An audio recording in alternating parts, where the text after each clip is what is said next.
আজকে stroke, paralysis অসুখগুলো কেন এত বেশি? অতিরিক্ত মাংস খাওয়ার জন্যে, অতিরিক্ত চিন্তা ভাবনার জন্যে আজকে ব্রেন ঠিক থাকছে না, আমাদের স্ট্রোক হয়ে যাচ্ছে। যে খাবারটা আমরা দিচ্ছি শরীরে, আমাদের হজম করার ক্ষমতা নেই, কারণ আমরা হচ্ছি তৃণভোজী মানুষ। কি মাংসাশী নয়, মানুষ হচ্ছে তৃণভোজী। কিন্তু আমরা মাংস ভরে দিচ্ছি যখন, তখন সেগুলো হজম করার ক্ষমতা, মাছটা কি, মাছটাও তো মাছের মাংস। আমরা অনেক সময় বলি মাছ মাছ মাছ কেন বলছেন? বলেন না মাছের মাংস, বলতে লজ্জা কেন লাগে? খাওয়ার জন্যে আমরা বলি মুরগির মাংস, খাসির মাংস, আর বলি মাছ। কেন মাছের মাংস বলা যায় না? যে কোনো কিছুটি দেহাবশেষকে, প্রাণীর দেহাবশেষকে মাংস বলা হয়। তাই আমরা যে ওই সব মাছ মাংস ডিম আমরা যে খাই, সেটা আমাদের শরীরে পাকস্থলী, আমাদের যে লিভার, সেগুলো হজম করার ক্ষমতা নেই। সেই কারণে কি হয়? পচে যায়। ওই খাবারটা কি হয়? হজম না হলে কি হয়? পচে যায়। তার দরুন আমাদের বিষক্রিয়া সৃষ্টি হয় শরীরে। তার দরুন যে সমস্ত জিনিসগুলো তৈরি হয়ে যায়, সেগুলো আমাদের ব্রেনে অ্যাটাক করে, আমাদের শরীরে শিরা উপশিরাতে অ্যাটাক করে। তার দরুন আমাদের স্ট্রোক হয়, প্যারালাইসিস হয়। বহু চিন্তা, এত আমরা চিন্তা করি, রাত্রি জাগরণ, রাতের পর রাত জাগরণ, এত চিন্তা।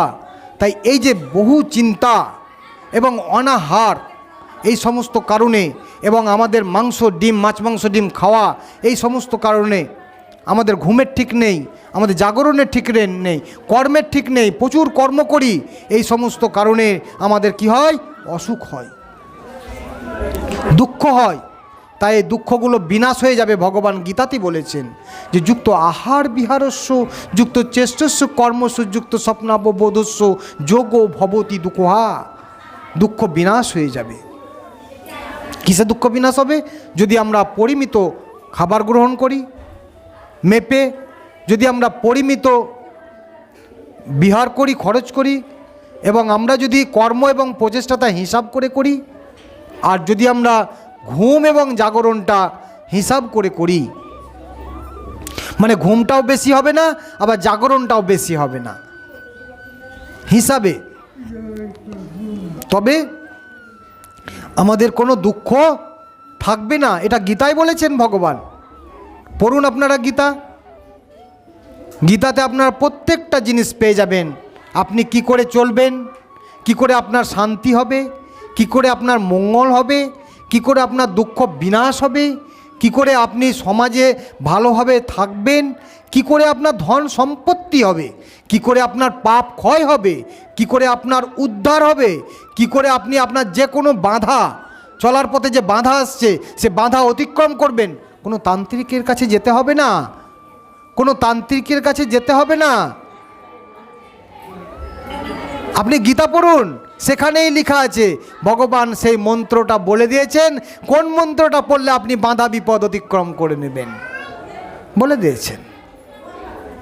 সর্বধর্মেন পরিত্যাজ্য মামেকং শরণং ব্রজ অহং তাং সর্বপাপেভ্যং মোক্ষয়িষ্যামি মা শুচো। ভগবান বলে দিয়েছেন, তেসাম জ্ঞানী নিত্য যুক্ত এক ভক্তির বিশেষতে প্রিয় হি জ্ঞানী নমত্তমহম সহচ মম প্রিয়। ভগবান বলে দিয়েছেন সেই মন্ত্র, বলেছেন মন্মনা ভব মদ্ভক্ত মজ্জাজি মাং নমস্কুরু মম এব এসস্যি সত্যং তে প্রতি জানে প্রিয় হোসি মে। এটা গীতার শ্লোক, ভগবান বলে দিয়েছেন। এটাই মন্ত্র আপনার শান্তি শৃঙ্খলা বজায় থাকার। ভগবান বলেছেন যে অনন্য চেতা সততং যোমাং সরতি নিত্যস্য তস্যা অহম সুলভ পার্থ নিত্য যুক্তস্য যোগিনো। এটাই মন্ত্র আপনার বাড়িতে, আপনার সম্পত্তি প্রতিপত্তি বৃদ্ধি পাওয়ার। ভগবান বলে দিয়েছেন অনন্য চিন্তয়ন্ত মাং যে জনা পর্য উপাসতে তেসাম নিত্য বিযুক্তানাম যোগ ক্ষেমম বহামি অহম। এটাই আপনার সমস্ত শরীর নিরোগ হওয়ার মন্ত্র, ভগবান বলে দিয়েছেন। হবে না রোগ, আপনার অসুখ বিসুখ হবে না, ভালো হয়ে যাবে আপনি, যদি আপনি গীতা পড়েন এবং মানেন। আমরা অনেকে বলি কি, আমরা গীতা পড়ি, আমরা কীর্তন জানি, করি, আমি হরে কৃষ্ণ নাম করি, অনেকে বলি, কিন্তু গীতার কথাগুলো যদি আমরা না মানি তবে হবে না। তাই ভগবান বলে দিলেন, প্রভুপাদ বলে দিলেন যে সাধুশাস্ত্র কৃপায় যদি কৃষ্ণ উন্মুখ হয় তবে সেই জীব নিস্তরে মায়া তারে ছাড়ই। আমরা সমাজে অনেকে কীর্তনী আছেন, গ্রাম ঘরে কীর্তন করেন, কিন্তু আপনারাও যদি সাধু সঙ্গ না করেন, বৈষ্ণব সঙ্গ না করেন, শুদ্ধ কৃষ্ণ ভক্ত সঙ্গ না করেন, গীতাগ্রন্থ না পড়েন, আপনাদেরও উদ্ধার হবে না। বলছে যদিও তুমি করো কোটিকল্প নাম সংকীর্তন, তথাপি তোমার হইবে নরকে গমন। জগতে যাহা কিছু ধর্ম নামে চলে, ভাগবত কহে তাহা পরিপূর্ণ ছলে।